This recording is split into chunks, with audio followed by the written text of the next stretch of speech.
Hello all, welcome to my channel చిన్ని కథలు చెప్పనా. రైతే రాజు, రైతన్నను గౌరవిద్దాం అందరం. రామయ్య ఒక రైతు. అయితే ఆ సంవత్సరం పంటలు లేక పొలాలన్నీ కూడా బీడుబారిపోయి ఉన్నాయి. ఎండిపోయి బీడుబారిన ఆ పొలాలను చూసి రైతు తలపట్టుకొని కూర్చున్నాడు. రామయ్య ఎప్పుడు వర్షాలు పడతాయా, ఎప్పుడు తమ కష్టాలు తీరుతాయని ఎదురు చూస్తున్నాడు.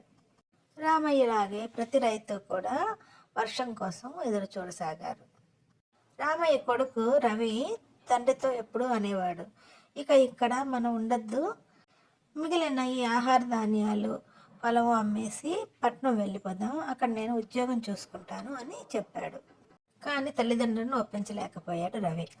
ఏమాత్రం ఆశ వదలకుండా వరుణదేవుడి కోసం పూజలు చేయించారు, సంగీతం ఆలపించారు. ఎట్టకేలకు వరుణదేవుడు కరుణించి వానలు కురిపించాడు. రామయ్య వర్షాన్ని చూసి వర్షంలో గెంతులేశాడు. వారి ఆనందానికి హద్దులు లేకుండా పోయింది. పొలాల్లో విత్తనాలు జల్లారు. అవి మొలకలెత్తి పచ్చని పైరుల్లాగా వచ్చాయి. నిండుగా ఉన్న పొలాలను చూసి ఆనందించారు రైతన్నలందరూ. రామయ్య కళ్ళు ఆనందంతో చెమ్మగిల్లాయి.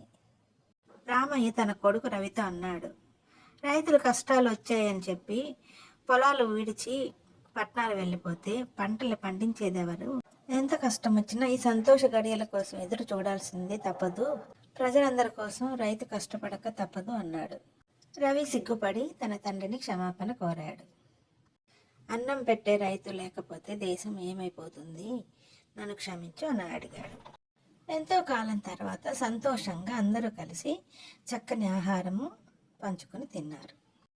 ఇలాంటి మరిన్ని చిన్ని కథల కోసం do like, share and subscribe my channel చిన్ని కథలు చెప్పనా.